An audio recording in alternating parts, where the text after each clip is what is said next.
masih pantas, Iya. justru dosanya makin banyak. Harusnya lebih banyak ya programnya ya. Harusnya ya Mbak ya.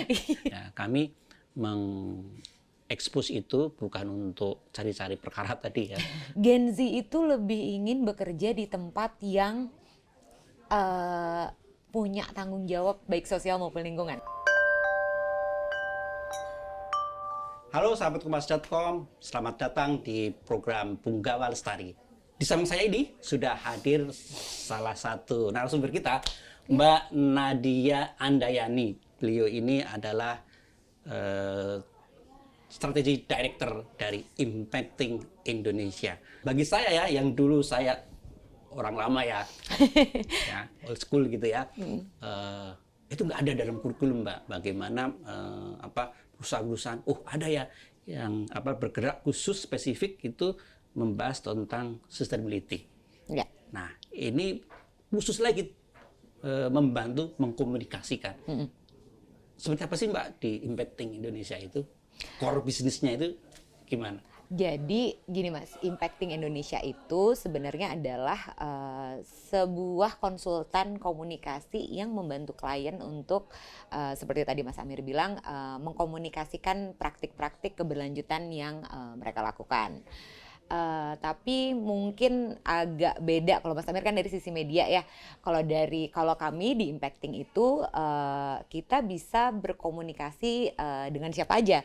Jadi biasanya prosesnya kita awali dengan stakeholder mapping dan kemudian baru tuh kita ibaratnya kita bantu untuk susun rencana tentang komunikasinya tuh secara strategis kepada stakeholder ini seperti apa.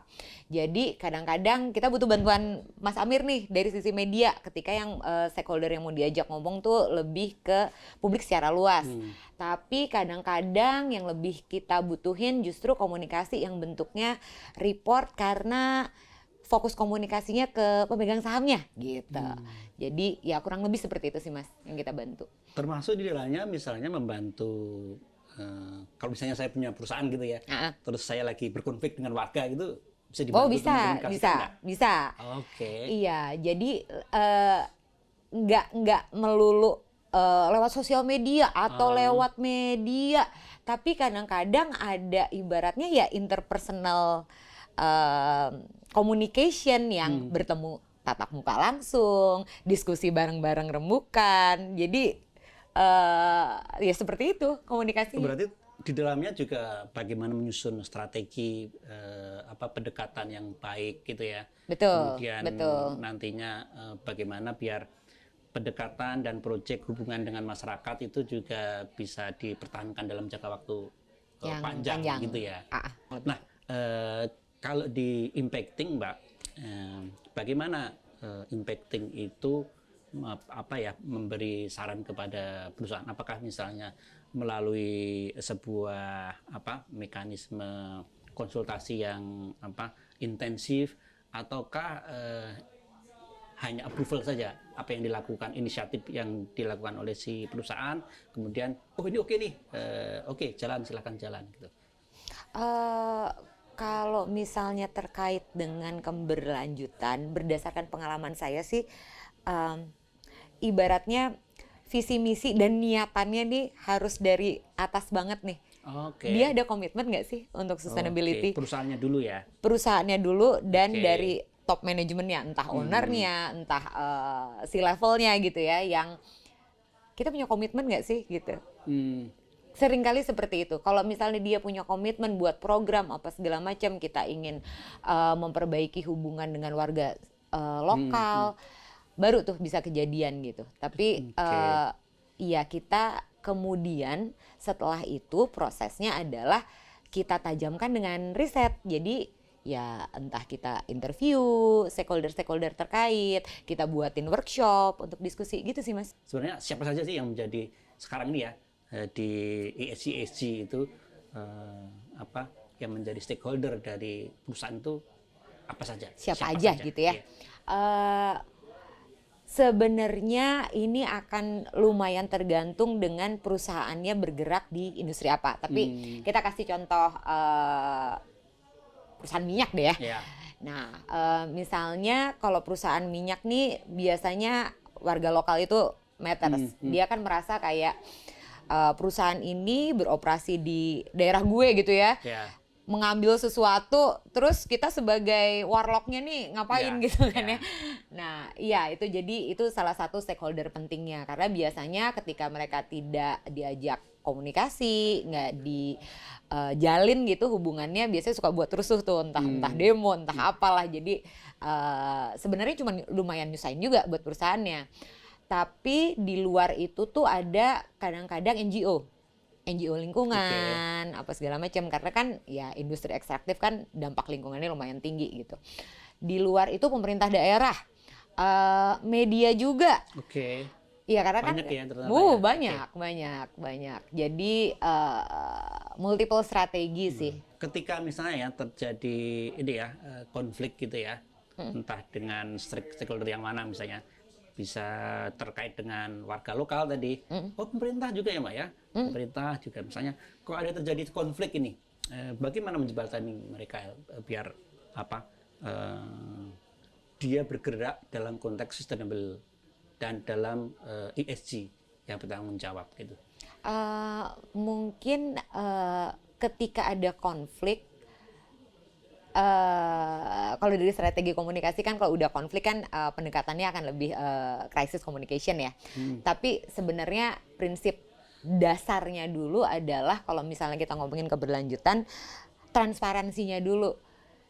Oke. Jadi lebih kayak Mau nggak mau ditransparansikan ya. memang itu jadi poin Mbak, penting banget gitu yang jadinya. jadi soal kalau misalnya aku punya perusahaan tadi ekstraktif, begitu banyak dosa itu, apakah kami pantas untuk menjalankan proyek sustainability? Apakah misalnya ya seperti Impacting Indonesia ini bisa membantu? Mungkin gambarannya gini, impacting itu selain konsultan komunikasi, sebenarnya kan kita hanya bergerak di pengkomunikasian Oke. apapun yang sudah dilakukan. Iya. Tapi karena lumayan bergerak di area ini, kami juga lumayan berhubungan dengan implementer-implementer, misalnya kayak NGO yang bergerak di bidang penanaman mangrove. Oke. Itu kan mengurangi karbon ya. Ya. Kalau misalnya kita tujuannya nanti net zero kan ibaratnya karbon-karbon Oke. yang dihasilkan ini kan harus Ya. dibayar gitu kan Ya. ya. Jadi itu bisa menjadi salah satu solusi. Jadi kita bisa jadi penghubung juga ke implementer-implementer ini. Terus kayak misalnya tadi kan Mas Amir, kalau aku dosanya udah banyak, terus apakah aku masih pantas? Iya. Justru dosanya makin banyak. Harusnya lebih banyak ya programnya ya. Harusnya ya Mbak ya. Jangan malah ini ya, dia takut ya. Mereka tuh biasanya takut sama media Mbak, karena takut dikorek-korek dosa-dosanya masa lalu gitu. Kalau di komunikasi, di konsultasi, di impacting enggak ya? Ya bagaimanapun kan yang ingin mereka komunikasikan kalau misalnya aku lihat sekarang sih lebih kayak dia buat program yang udah jelas berhasil itu yang lebih jadi fokus komunikasi seringkali seperti itu karena kalau sebagai konsultan kan bagaimanapun image dan reputasi klien kan menjadi salah Iya. satu tujuan komunikasi ya. Oke. Mungkin agak beda makanya Iya. kalau Mas Amir dari sisi media kan harus imparsial nih, harus Iya. melaporkan apa adanya nih. Ya. Kalau itu yang sering ditakutin sama perusahaan-perusahaan. Emang iya nggak Mas? Iya. emang. Maksudnya emang dikorek-korek nih dosanya apa?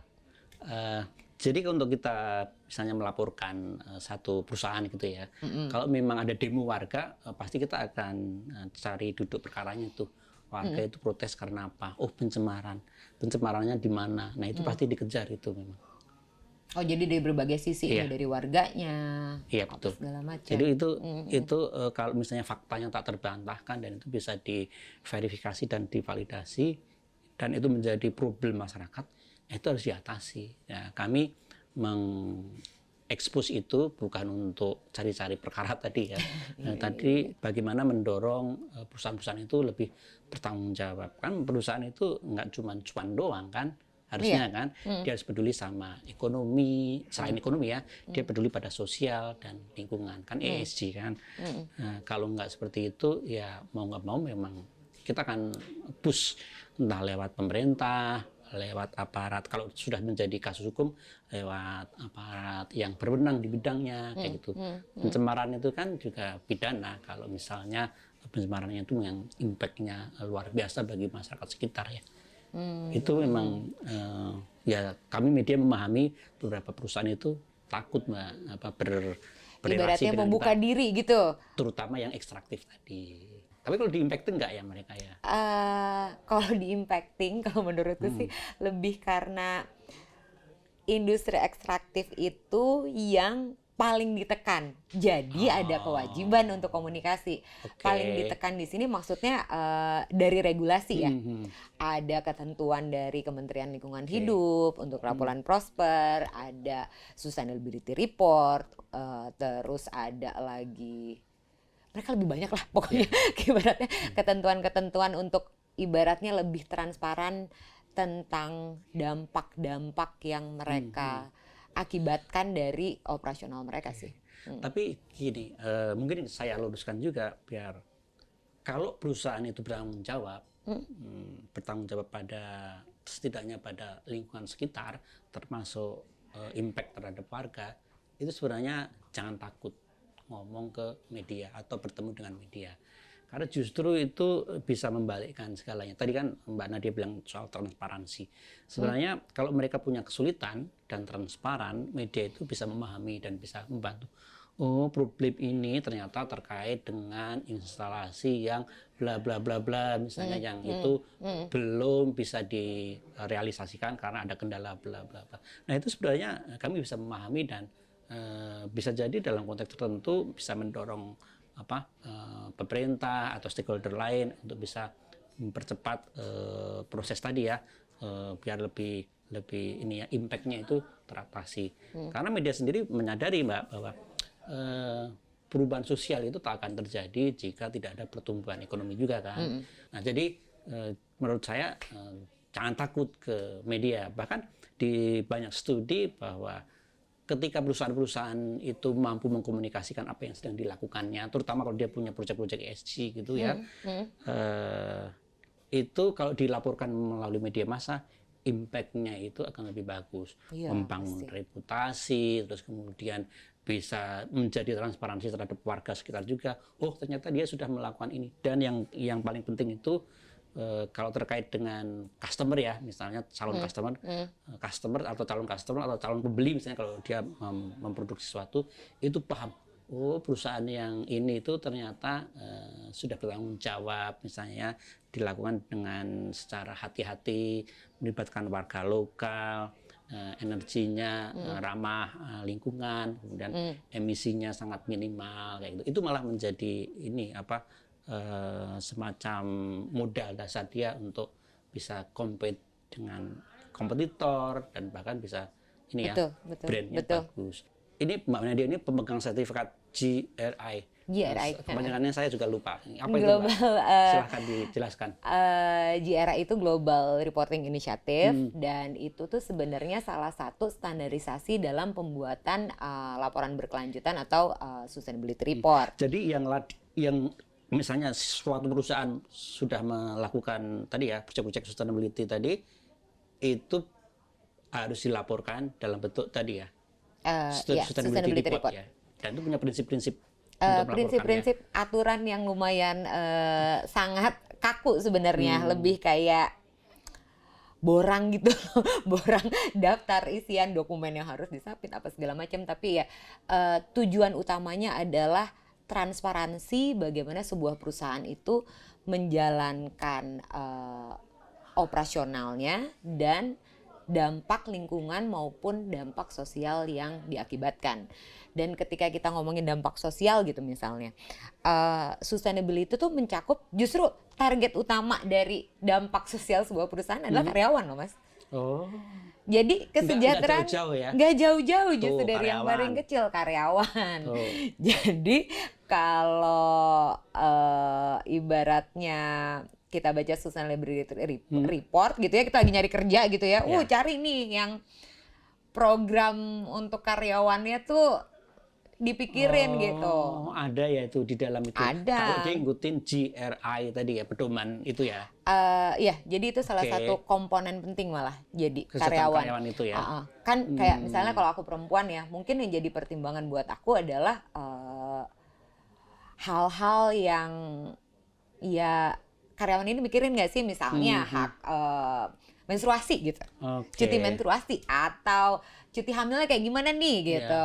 Hal-hal seperti itu sih, ramah perempuan nggak sih perusahaan ini. Mungkin itu akan jadi pertimbangan aku, dan di sustainability report hal-hal seperti itu jadi hal-hal yang dilaporin. Makanya tadi kan Mas Amir bilang, oh benefit ada ini dari melakukan sustainability report gitu ya. Salah satu yang paling penting, dan apalagi untuk Gen Z sekarang itu employer branding. Jadi ketika sebuah perusahaan sustainable, Gen Z itu lebih ingin bekerja di tempat yang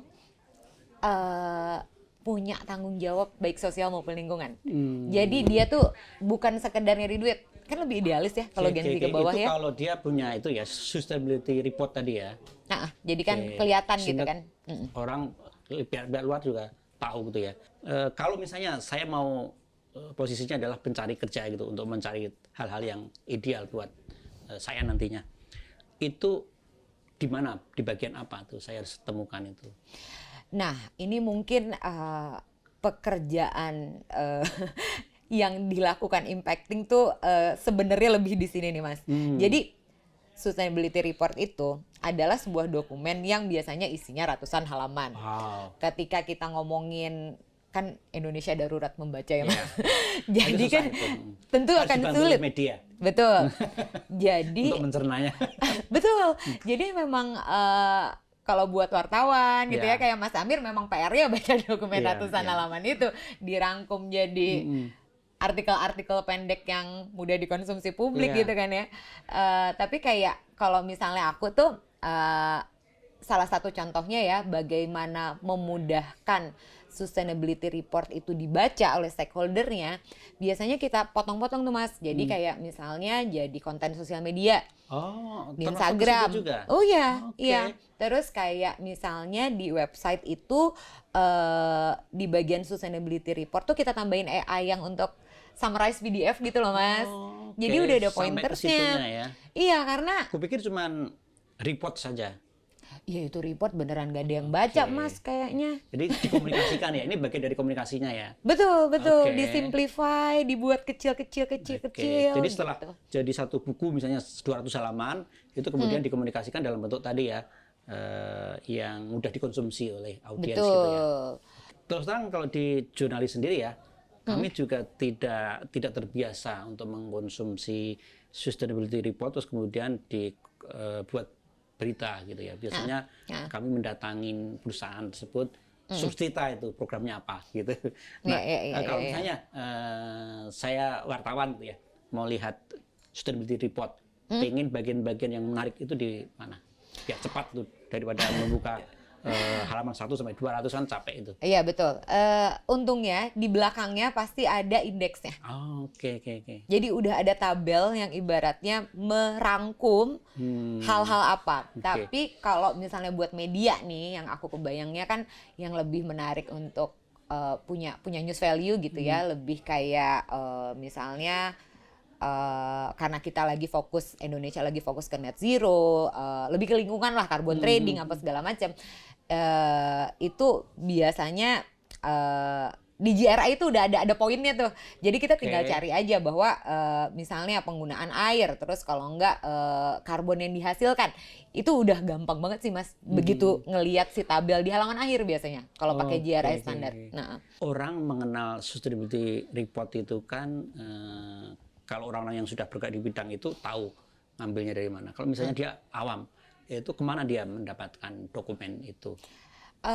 Sustainability report karena itu wajib untuk disubmit untuk semua perusahaan TBK di Indonesia. Terutama TBK ya. biasanya itu di websitenya OJK ada sustainability report, tapi hampir pasti kalau untuk apalagi kalau untuk perusahaan-perusahaan besar di websitenya mereka itu jadi sebuah dokumen yang mudah diunduh seperti annual report. Oke. Jadi Ya, ya. biasanya nyambung Kalau juga TPK dari berarti situ. dia mulai ada kebiasaan ya, karena misalnya OJK juga Wajib. mendorong ya. Nah, generasi sekarang kan ini ya Mbak ya, dia berkenalan dengan isu-isu keberlanjutan, sustainability itu ketika dia masuk kerja. Ini kan kayak seperti ada kekosongan gitu ya. Jadi sustainability yang dijadikan salah satu core business banyak perusahaan itu hanya dibahas di level orang tua ke atas ya berarti ya. Orang dewasa ke atas. Nah gimana nih bisa memasyarakatkan ke setidaknya mahasiswa lah, atau mungkin sejak dini berarti SMA gitu. Kalau menurut aku sih lebih kayak, makanya mungkin ya kesulitan untuk ibaratnya lebih membuat sustainability itu diterima banyak orang adalah karena dari istilah sustainability aja sebenarnya apa sih gitu ya. Kok kayaknya sulit banget. Nah, ketika kita ngomong anak SMA atau mungkin warga-warga lokal yang pendidikannya rendah gitu ya, dicari hal-hal yang relevan sama mereka aja, dalam artian kayak misalnya ya mau nggak mau di level SMA yang Mas Amir bilang tadi, mungkin kita kalau ngomong sama anak SMA yang ngomongnya bagaimana kita tidak mengkonsumsi minuman kemasan setiap hari gitu, bawa botol dari rumah, harus disimplify banget Disimplify gitu. lagi ya. Oke. Nah, kedepannya Mbak, ini kan bagi perusahaan ya, mengkomunikasikan apa yang dia miliki ke para stakeholder itu kan sebenarnya masih ada satu kekurangannya nih kalau dari kacamata media. Kekurangannya adalah apa yang dia lakukan itu terhenti hanya di buku laporan tadi, sustainability report. Nah, ada nggak sih, atau mungkin yang perusahaan-perusahaan yang Mbak Nadia dampingin itu, apakah dia takut misalnya mengkomunikasikan ini lebih lanjut ke audiens melalui media massa gitu? Kan biar ini tidak cuma jadi laporan buku semata. Yang menarik ya kalau misalnya di sustainability report yang menggunakan standar GRI mengkomunikasikan itu, jadi satu bagian yang ada poinnya, bahkan dikuantifikasi. Contohnya Sebenarnya ada juga itu ada, ya, poin mengkomunikasikan ada dengan audiens. Betul, jadi tidak cuma stakeholder. jadi stakeholder engagement dulu, stakeholdernya dari general public siapa segala macam, termasuk internal loh. Ya. Karena kadang-kadang ya di perusahaan ya Mas, internal tuh nggak tahu. Jadi ada sustainability division. Itu ada concern juga ya di situ ya. Divisi sebelah nggak tahu apa-apa. Iya betul itu. Iya betul itu. Bisa jadi terjadi di perusahaan Bisa segede terjadi dimanapun. di KG Media mungkin. Iya, bisa terjadi dimanapun. Iya. Jadi ya orang anak kantor ibaratnya meja sebelah aja. Iya, betul. Iya, Nah, jadi itu di situ ada poin untuk ada dikomunikasikan. Jadi ke publik, misalnya dia artikel media massanya berapa kali. Jadi itu menjadi sesuatu yang dilaporkan. Sudah melakukan kewajiban komunikasinya atau belum? Sebenarnya ada benang merahnya gitu ya, antara yang dikerjakan Mbak Nadia gitu ya, selaku konsultan, dengan media tadi ya, media di luar tadi ya, untuk bisa dikombin gitu kan ya. Iya. Nah, bagaimana dia bisa nih ya mengkomunikasikan apa yang dia miliki dan dia tidak takut ke media untuk berbicara dan juga untuk ini ya menyampaikan apa yang sudah dilakukan itu.